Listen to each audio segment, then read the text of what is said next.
سلام، این شماره آزادی آنلاین را با ویدیوی یک دانشجوی تاجیک آغاز میکنیم که از ویروسی خطرناک در چین گریخته و به فیلیپین رفته است، اما در آنجا درمانده است و یک هفته باز حق بیرون شدن از فرودگاه را ندارد. در ترانزیت نزدونم محکم نه درآمدم اونا نه برآمدم. کم کم همی کردونو استفاده میکنیم. اگر یگان آدمای کارکنای جمهوری ترکستان بینن، اگر یگان چهره میدیدن خوب میشید. ویروسی خطرناک در چین صدها تن را کشته و هزارها کسی دیگر را گرفتار کرده است. مقامات تاجیکستان گفتند که دهها دانشجو را از چین می آرند.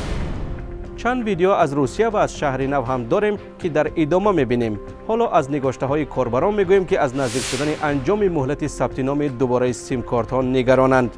مقامات گفتند که باید سیم کارت ها تا 15 فوریه امسال عوض کرده شود وگرنه از کار میمانند. یکی از کاربران با نام مهاجر در سامانه آزادی نوشت: شماره تلفنم را 9 سال پیش گرفته بودم، اما امسال در مهاجرت هستم. خوب میشد که مهلت را کمی دراز کنید. ساکنان شکایت دارند که حال حاضر برای گرفتن شناسنامه پلاستیکی نوبت دراز است و نرخش هم نه به جیب همه راست می آید. عصبانی می نویسد در 10 ساله اخیر 3 بار پاسپورت ها عوض شدند. معاشی که می دهند به نان و آب خالی نمی رسد. پاسپورت در همه دولت های دنیا بی پول است. کاربر دیگری گفته است: ما در خانه 7 نفریم و از کجا 700 سومانی بیابیم که شناسنامه نو گیریم، در حالی که 2 نفر کار میکنند و معاششان 500 سومانی است. نمیدانیم آن را چه خیلی صرف کنیم. از روی انصاف گوید.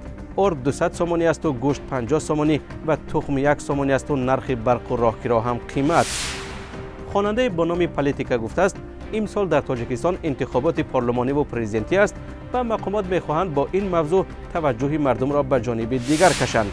مقامات میگویند ثبت نام دوباره سیم کارت ها با شناسنامه نو پلاستیکی به خاطر چاره های امنیتی است و ناگزیر است. این هفته نیز از مهاجران چند نوار گرفتیم که بازگوی وضعیت کارگران تاجیک در روسیه است. در یکی از این ویدیوها نوبت مهاجران برای گرفتن پتنت یا اجازه کار در اداره مهاجرت در ولایت مسکو تصویر یافته است. افمس کراسنogorsk под Москва, Московская область. از سحر ساعت 8 اومده بودیم، ساعت 3 بعد از بیشتر اوچرمون رسیدگی بود. و یک هم میگوی که مقصدم خیلی میگن که اگر نفرتان دیپارتاس میدن خانه رو میکنیم. چی میگوی شما دیگه؟ در ویدیوی دیگر تجمع مهاجران را میبینید و مؤلف میگوید که چرا در اینجا جمع شدند.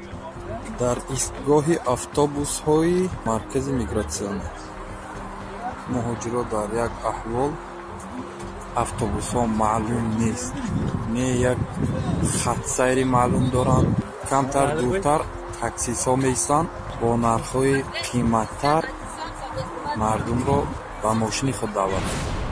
یک ساکن ناحیه شهر نو هم از باغ مرکزی ناحیه نوار فرستاده است و درد دل خود را این گونه بیان کرده است. باغ مرکزی شهر نو مسورخانه، من هم شما خواهش میکنم که همی کم کم بتون همی شهر نو من محچید 10 روزی شد محکم دین شب آمدیم بالینسه پولنی خیرولگیه و رادوم باید و دیگه شب محکم کریم. شما هم میتوانید عکس و ویدیوهای خود را به ما بفرستید. در برنامه دیگر حتما نشان میدهیم. شماره های ما را میدانید. وایبر و واتساپ و ایمو و تلگرام داریم. تا دیدار در برنامه دیگر.